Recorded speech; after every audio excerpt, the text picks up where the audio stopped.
So, do you have any clarification or questions about our discussion? Since none, then let's proceed to another activity. Are you all excited?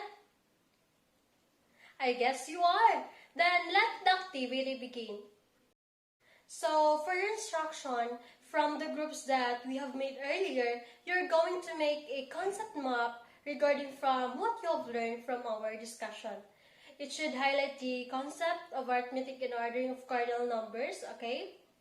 You'll only be given 15 minutes to make it with your group. Then after that, pick one representative to present your work in front of the class. Of course, each group will be graded accordingly to our criteria. So we have content, 30%, creativity, 20%, teamwork, 10%, timeliness, 10%, presentation, 30% with a total of 100%. Okay, are we clear? Okay, go to your groups now. Okay, class, time is up. It's time to present your outputs, okay? Group 1, start your presentation in front of the class. Okay, give hands for Group 1 for the amazing presentation. Next is Group 2. Thank you so much, Group 2, for your outstanding presentation. Let's give them a hand. Okay, now let's proceed to our last presenter, Group 3. You may now start.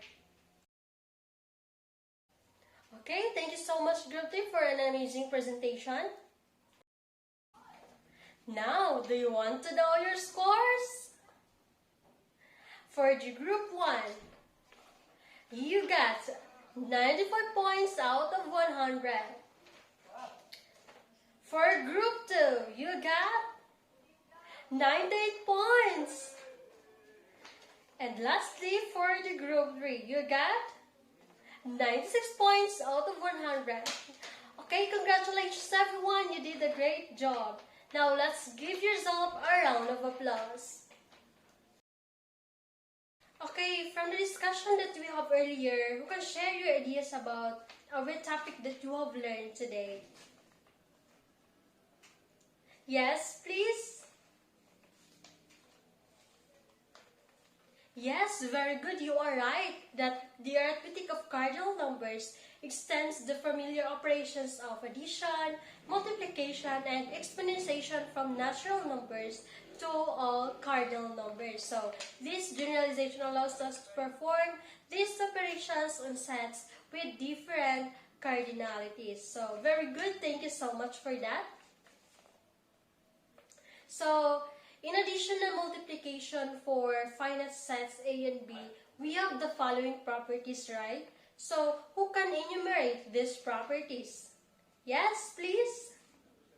Yes, very good. You are right that for finite sets A and B, we have the following properties. So, you said that in disjoint union, if A and B are disjoint sets, then the cardinality of their sets or their union is equal to the sum of their cardinality. So, you also said that in Cartesian product or the cardinality of the Cartesian product of sets A and B is equal to the product of their cardinalities. So, thank you so much for that.